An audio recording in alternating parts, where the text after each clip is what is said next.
Praise Lord, hallelujah. प्रभु के नाम में सभी बहन भाइयों को आशीष मिले। सच में परमेश्वर जीवित है और वो महान है। वो हमारी प्रार्थना का उत्तर देता है जब हम परमेश्वर के वचन के अनुसार अपना जीवन बिताते हैं। और कभी क्या होता है कि परमेश्वर हमसे अपने वचनों के द्वारा जब बातें करता है और हम नहीं समझ पाते कि परमेश्वर हमसे क्या चाहता है और क्या होता है, परमेश्वर की आवाज़ को, उस परमेश्वर की बुलाहट को हम नहीं पहचान पाते हैं, तब परमेश्वर हमें भी छोड़ देता है। तो आइए हम इसी के वचन को, परमेश्वर के वचन को देखेंगे इसी के हिसाब से कि कैसे परमेश्वर हमें छोड़ता है। तो आइए हम परमेश्वर के वचन की ओर चलेंगे और परमेश्वर के वचन को हम देखेंगे। हम निकालेंगे मत्ती की पुस्तक और 25 अध्याय का 31 वचन से देखेंगे कि जब यीशु मसीह इस जगत में आएगा तो वो क्या करेगा। क्योंकि हम जब देखते हैं कि परमेश्वर मसीहा एक दिन आएगा और वो न्याय करेगा, तो कैसा न्याय करेगा परमेश्वर, तो उसी न्याय के विषय में आज हम देखेंगे। और जब भी आप वचन को सुनते हैं तो अपना राय भी हमें कमेंट में भेज सकते हैं। जो संदेह है वो भी कमेंट में हमें लिख सकते हैं। तो हम, और यदि कोई परेशानी है तो भी हमें भेज सकते हैं, तो हम आपके लिए प्रार्थना करेंगे। आप भी हमारे लिए प्रार्थना करना, क्योंकि वचन में लिखा है तुम एक दूसरे के लिए प्रार्थना करो। जब हम प्रार्थना करेंगे एक दूसरे के लिए तभी हम आत्मिक जीवन में आगे बढ़ेंगे, क्योंकि वचन में लिखा है कोई भी धर्मी नहीं, एक भी नहीं। सच में हम सभी लोग तो परमेश्वर की उस बुलाहट को कभी कभी नहीं समझ पाते। शैतान अच्छे अच्छे को गिरा देता है। तो जब हम एक दूसरे के लिए प्रार्थना करेंगे तभी हमें साहस मिलेगा, हिम्मत मिलेगी और परमेश्वर की आशीष मिलेगी। तो आइए आगे हम वचन को देखेंगे। वचन में क्या लिखा है। वचन में लिखा है, जब मनुष्य का पुत्र अपनी महिमा में आएगा और स्वर्गदूत उसके साथ आएंगे, तो वह अपने महिमा के सिंहासन पर विराजमान होगा और सब जातियां उसके सामने इकट्ठा की जाएंगी। जैसे चरवाहा भेड़ों को बकरियों से अलग कर देता है, वैसे ही वह उन्हें एक दूसरे से अलग करेगा। वह भेड़ों को अपनी दाहिनी ओर और बकरियों को बाईं ओर खड़ा करेगा।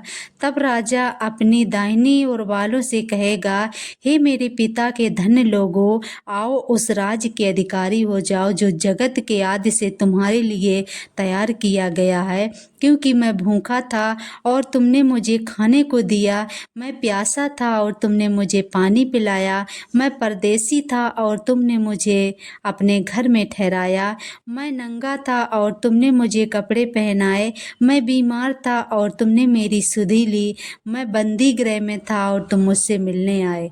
तब धर्मी उसको उत्तर देंगे, हे प्रभु, हमने कब तुझे भूखा और खाना खिलाया या प्यासा देखा और पानी पिलाया? हमने कब तुझे परदेसी देखा और अपने घर में ठहराया या नंगा देखा और तुझे कपड़े पहनाए? यहाँ पर जब हम देखते हैं तो परमेश्वर का वचन कहता है, सच में आज जो आप कर रहे हैं तो उसका प्रतिफल परमेश्वर ज़रूर देगा। आज तो कोई संसार में कोई नहीं, कुछ नहीं दिखाई पड़ता है, और लेकिन जब जो कुछ हम आज कर रहे हैं, जो भी हम बीज बो रहे हैं, तो एक दिन उसका प्रतिफल हमें ज़रूर मिलेगा। क्योंकि वचन हमें स्पष्ट बताता है कि मैं भूखा था और तूने मुझे भोजन खिलाया, मैं प्यासा था और तूने मुझे पानी पिलाया, और मैं बंदी गृह में था और तुम मुझसे मिलने आया। सच में जो भी हम करते, क्योंकि वचन में लिखा है, जो कुछ तुम इस पृथ्वी पर बांधोगे वो स्वर्ग में बंधेगा, और जो इस पृथ्वी पर खोलोगे वो स्वर्ग में खुलेगा। तो जो भी हम यहाँ पर करते हैं तो परमेश्वर हमें ज़रूर आशीष देता है। और फिर क्यों परमेश्वर जब न्याय करेगा, तो आज तो सब लोग, कभी हमारे दिमाग में विचार आता है कि जो गलत रास्ते पर चलते हैं, जो गलत कामों को करते हैं, वो बढ़ते चले जाते हैं, लेकिन जो अच्छे काम करते हैं वो दुखी रहते हैं हमेशा। अक्सर करके हमने देखा, यही सवाल हर एक के मन में आता, हर एक विश्वासी के मन में ये सवाल होता है। तो सच में वचन में लिखा है, इन्हें जब उसने कहा था परमेश्वर ने कि ये जंगली बीज कहाँ से आ गया है, उसने कहा था दास ने। तब परमेश्वर ने कहा था इसे अभी तक ऐसे ही बढ़ने दो। उसने कहा था कि हम इसे काट डालें, निकाल दें खेत से। तो उसने कहा था नहीं, न्याय के समय तक एक साथ बढ़ने दो। तो जब परमेश्वर की इच्छा है कि न्याय के समय तक एक साथ बढ़ने दो, और परमेश्वर जंगली बीज को बढ़ाता भी है, क्योंकि शायद वो आज परमेश्वर को जाने या प्रभु की जो कुछ इच्छा हो वो उसे बढ़ाता भी है। तो यहाँ पर जब हम देखते हैं जब न्याय का समय आएगा तब क्या होगा, परमेश्वर अपने लोगों को इकट्ठा करेगा। और लिखा है कि परमेश्वर कहेगा कि यहाँ पर देखा था जब हमने, तो परमेश्वर ने कहा था कि जब धर्मी उपदेश उसको उत्तर देंगे, हे प्रभु हमने कब तुझे भूखा और प्यासा देखा या नंगा देखा, हमने कब तुझे परदेसी देखा और अपने घर में ठहराया। सच में।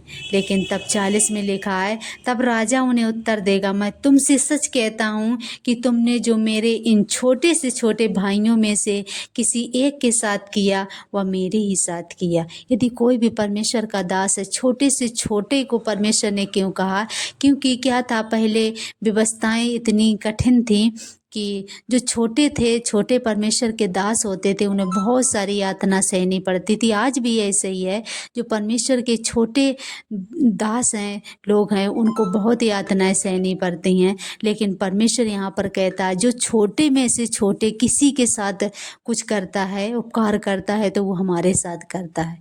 क्योंकि परमेश्वर तो हृदयों में वास करता है। वो किसी मनुष्य को पैसे से किसी की तुलना नहीं करता है, और बाहरी रूप को देखकर वो किसी की तुलना नहीं करता, परंतु उसके मन को देखकर उसकी तुलना करता है। तो परमेश्वर में आपका परिश्रम कभी व्यर्थ नहीं है। जो भी आप चाहते हैं वो तुम्हारे लिए ज़रूर होगा। यदि परमेश्वर में आप कुछ भी करते हैं, वचन पढ़ते हैं, प्रार्थना करते हैं, कभी क्या होता है, बहुत सारे लोग ऐसे भाई बहन कहते हैं कि हम बहुत प्रार्थना करते लेकिन हमारी प्रार्थना परमेश्वर नहीं सुनता। ऐसी बात नहीं है, परमेश्वर ज़रूर आपकी प्रार्थना सुनेंगे, क्योंकि परमेश्वर सबकी सुनता है, आपकी भी सुनेंगे और आपको ज़रूर आशीष करेगा। क्योंकि परमेश्वर यहाँ पर जब हम देखते हैं न्याय के समय पे परमेश्वर आएगा और हर एक की छटनी करेगा, और वो क्या करेगा, भेड़ को और बकरी को इकट्ठा करेगा, भेड़ को अलग कर देगा और बकरियों को अलग कर देगा। तो हमें, मेरे प्रिय बहन भाइयों, हमें भेड़ों की तरह बनना है और परमेश्वर के राज्य में प्रवेश करना है। यदि हम भेड़ों के समान बनेंगे तभी हम परमेश्वर के राज्य में प्रवेश करेंगे। और यदि हम बकरी की तरह बनेंगे, बकरी का मतलब ये होता है कि छोटी सी बातों में वो चिल्लाने लगती है, शोर मचाने लगती है। यदि हमारा स्वभाव ऐसा ही होगा तो हम परमेश्वर के राज्य में प्रवेश नहीं करेंगे। तो परमेश्वर का धन्यवाद हो, और आप हमें कमेंट में ज़रूर लिखें क्या ये सच बात है कि हमें बकरी बनना या हमें भेड़ बनना है। परमेश्वर आप सबको आशीष करेगा और आपकी हर एक ज़रूरतों को पूरा करेगा। धन्यवाद।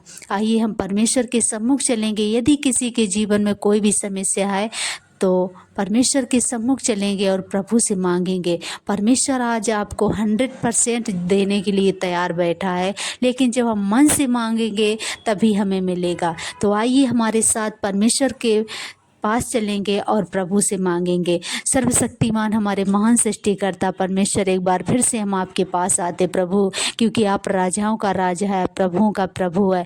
आप हमारा सच्चा और अच्छा चरवाहा है प्रभु। आप अपनी भेड़ों की रक्षा, देखभाल बड़ी खराई और सच्चाई के साथ करता है प्रभु। हम दुआ करते परमेश्वर, आपकी भेड़ें प्रभु जी जो कमज़ोर हो गई हैं प्रभु जी, दुबली हो गई हैं प्यारे परमेश्वर, और उनके प्रभु जी कुछ न कुछ समस्याएं हैं प्यारे परमेश्वर। हम दुआ करते प्रभु जी, आप उन्हें हरी हरी चराइयों में चराइए परमेश्वर, और उनके जीवन में जो भी समस्या है प्रभु जी, आपके लोगों के जीवन में जो भी समस्या है प्रभु, आपके नाम से दूर होने पाए। यदि वे बीमारी में हैं प्रभु तो वो चंगे होने पाए परमेश्वर। यदि वे दुष्ट आत्मा के शिकार हैं परमेश्वर तो प्रभु पूरी तरह से परमेश्वर वो हर एक बुरी आत्मा से स्वतंत्र होने पाए प्रभु जी। आप छुटकारा दीजिए परमेश्वर उन्हें। यदि परमेश्वर के घर में क्लेश है प्रभु जी, झगड़ा है परमेश्वर परिवार में प्रभु जी, और एकता नहीं है परमेश्वर, प्रेम उस घर में नहीं है परमेश्वर, हम दुआ करते प्रभु जी आप उनके जीवन में परमेश्वर अपना प्रेम दीजिए प्रभु जी, जिससे परमेश्वर प्रेम के साथ वो परिवार रह सके प्रभु जी, और आपकी हर एक आशीषों को पा सके परमेश्वर, क्योंकि आपने वो करके दिखाया प्रभु जी। ऐसे हम प्रार्थना करते उस घरों में परमेश्वर आपकी एकता, आपका प्रेम, आपका आनंद भरपूरी से आने पाए प्रभु जी। हम दुआ करते बहुत सारे परमेश्वर प्रभु जी हमारे बुजुर्ग परमेश्वर पिता माता पिता हैं प्रभु जी, उनके लिए दुआ करते प्रभु जी। आप उन्हें परमेश्वर बल अपना सामर्थ्य दीजिए प्रभु जी, और परमेश्वर बुढ़ापे में बहुत सारी प्रभु समस्याएं होती हैं प्रभु जी, लेकिन हम प्रार्थना करते परमेश्वर वे हर एक समस्या से प्रभु जी छूटने पाए प्रभु जी, और परमेश्वर आप उन्हें भला और चंगा रखे प्रभु, और परमेश्वर आपके राज में प्रवेश करने पाए प्रभु जी। हम प्रार्थना करते बहुत से जवान बहन भाई हैं प्रभु जी, जो परमेश्वर पिता प्रभु जी जो कुछ कार्य कर रहे हैं परमेश्वर पिता, हम प्रार्थना करते प्रभु जी आप उनके हर एक कामों में आशीष कीजिए प्रभु। जो भी बिजनेस व्यापार है प्यारे परमेश्वर, हर एक बिजनेस व्यापार प्रभु यीशु आपके नाम से दिन दूना रात चौगुना बढ़े प्रभु जी।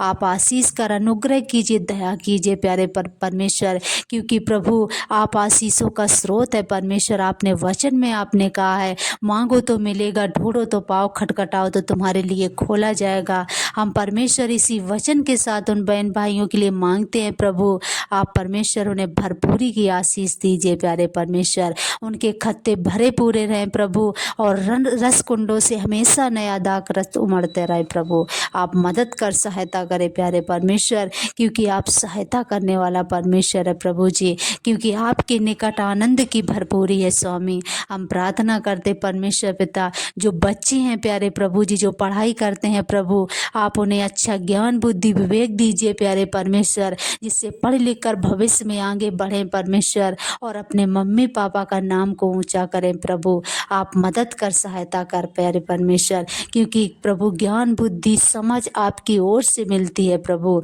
आप मदद कर सहायता कर प्रभु जी। आप उनकी आत्मिक आंखों को खोले परमेश्वर, जिससे अच्छे से प्रभु अच्छे रास्ते पर चलने पाए प्रभु जी, और परमेश्वर आपके नाम की महिमा होने पाए प्रभु। हम आपका धन्यवाद स्तुति महिमा तारीफ करते सच में प्रभु, आपने हमारी हर एक प्रार्थना को सुना है प्रभु, इसलिए दिल से हम आपका धन्यवाद देते। सारा आदर महिमा जलाल आपको देते हुए प्रार्थना प्रभु यीशु मसीह आपके पवित्र मीठे नाम से मानती हूँ, आमीन। जब भी इस वचन को सुनते हैं तो लाइक सब्सक्राइब कमेंट जरूर करें। प्रभु आप सबको आशीष करे और आगे बढ़ाए। धन्यवाद।